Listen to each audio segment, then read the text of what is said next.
on a frigid winter's day, a man kneels in the snow, burdened by the weight of his nation's fate. His hands clasped together in prayer, he embodies the struggle and sacrifice of countless souls. This is not the image of a flawless hero, but the year is 1732, and the land is Virginia, a colony under the distant rule of the English king. The people here are bound by heavy taxes and laws they did not choose.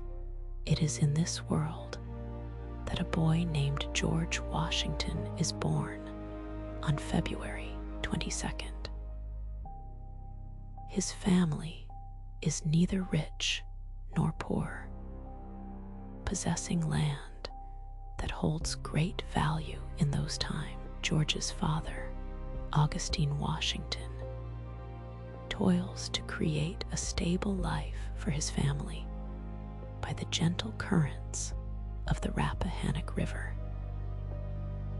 Young George grows up surrounded by green fields, where life appears simple and serene, but change is inevitable. And for George, it arrives cloaked at the tender age of 11. George faces a profound loss when his father passes away. This moment reshapes his destiny.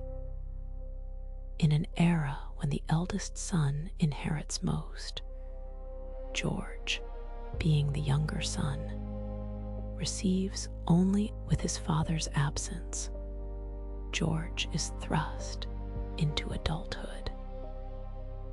He forgoes a formal education in England, instead learning from local teachers and his own voracious reading. He studies mathematics, hones his writing, and learns surveying skills. Even as a child, George stands out. Tall for his age, he is serious, quiet, and diligent. His older brother Lawrence becomes a guiding figure, sharing tales of valor and honor from his military experience, instilling in George what could a boy without wealth or formal education become.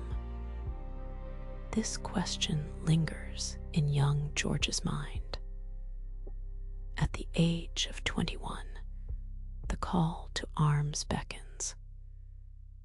The year is 1753, and tensions rise in the Ohio Valley, a land coveted, chosen to carry a crucial message to French soldiers. George embarks on a perilous journey through snow-laden forests. He narrowly escapes drowning in icy waters, yet he completes his mission. The French refuse to yield, igniting the flames. In 1754, George Washington leads his first battle, but it ends in defeat. Surrounded by a larger French force, he confronts his first real failure and learns a vital lesson. Failure is not the end. It is. Returning to Virginia, George finds solace in managing his estate, Mount Vernon. In 1759, he marries Martha Dandridge Custis, a widow with 2 children whom he raises as his own, described as patient and methodical. George, yet beneath the surface, a storm brews. The people of Virginia grow restless under the weight of British taxes and laws. A rising tide of discontent begins to swell, and George, by 1775, the colonies teeter on the brink of war. Leaders convene, their voices fueled by urgency. They seek a commander who embodies trust and steadiness. They look to George Washington, who accepts the daunting role in June of 1775.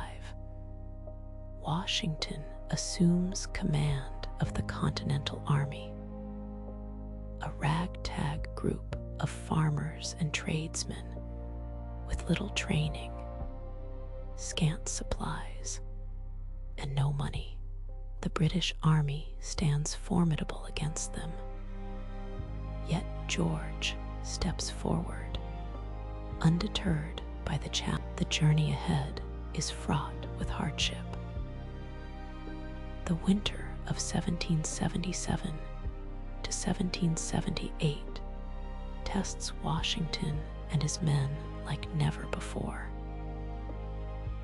At Valley Forge, the air is bitterly cold, and the soldiers endure relentless suffering with empty bellies and bare feet. Each day, Washington walks among his men, sharing in their pain.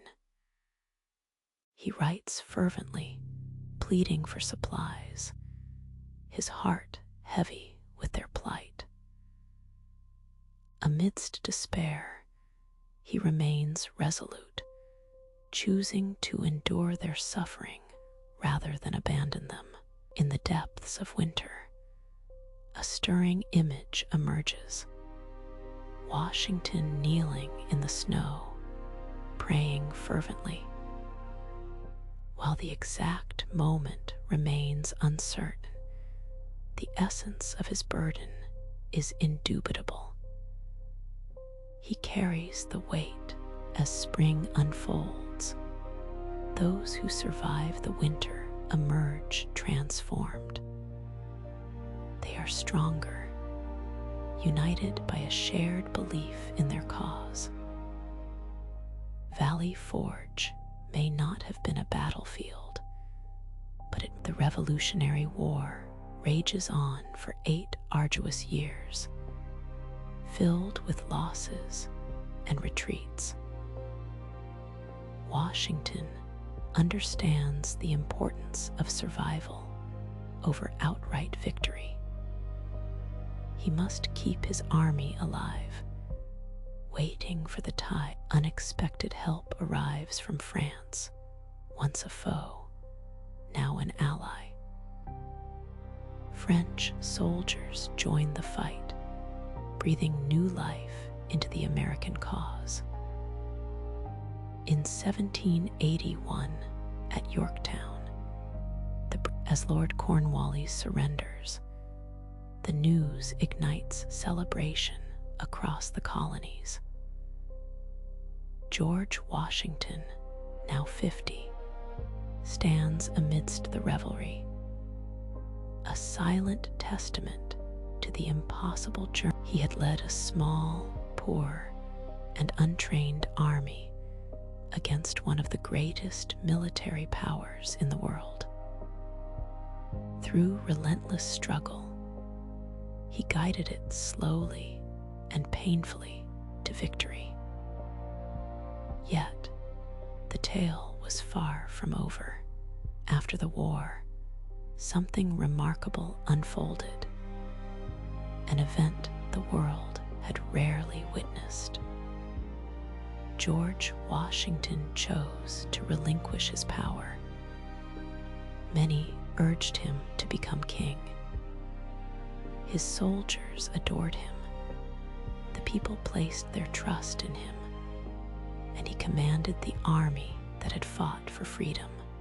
In nearly every nation across history, a man in such a position would seize the throne. But Washington refused. In December of 1783, he returned his military commission to Congress, expressed gratitude to his officers, bid farewell to his soldiers, and returned to Mount Vernon.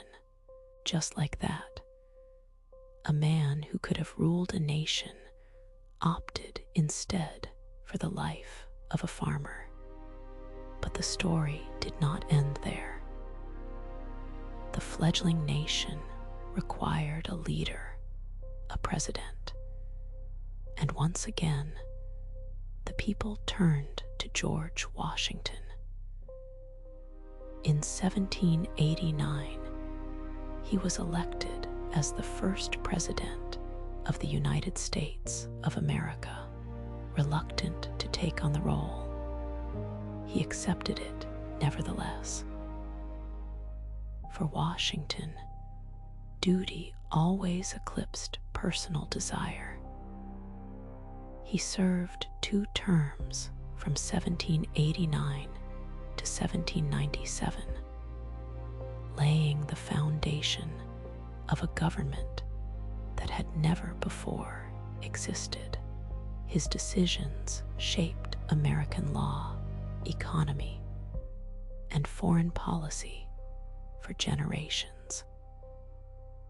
He chose not to serve a 3rd term, establishing yet the full account of George Washington must embrace the difficult truths.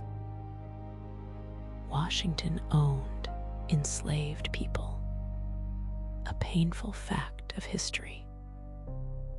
At the time of his death, over 300 enslaved individuals dwelled on his land. Deep down, he recognized the wrongness of this system. He wrestled with it in private. In a rare decision for his era, his will mandated that the enslaved people he owned would be freed upon his wife Martha's death. This step, though small and imperfect, was one that many of his contemporaries we remember George Washington as a great man. And indeed he was. Yet he was also a product of his time, carrying the limits and failures inherent to all humanity. Acknowledging this does not diminish his accomplishments. Rather, it renders his story more honest. And it is through honest tales that we glean the most vital lessons. George Washington passed away on December 14, 1799, at the age of 67. In his final days, he battled a throat infection, facing death as he had faced as the news of his passing spread across America, and the world, profound mourning ensued. The man who had led an army through harsh winters, who had turned down a crown, and who helped forge a new kind of government, was gone. Yet he left behind not only a country, but something far more elusive, a way of living. He instilled a belief that ordinary people, flawed and uncertain, can achieve if they persist through adversity, if they choose duty over comfort and patience over pride. For you, dear listener, there's a deeper message here, one that transcends history. You, too, are on a journey.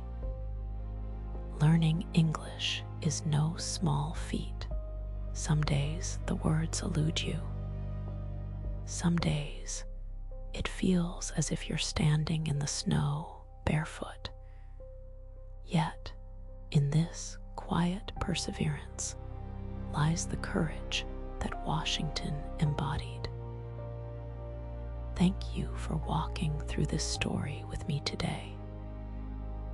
If this journey resonated with you, consider sharing it with a fellow learner. Leave a comment about which part of Washington's story touched you most. And remember, the journey of discovery goes on. I will be here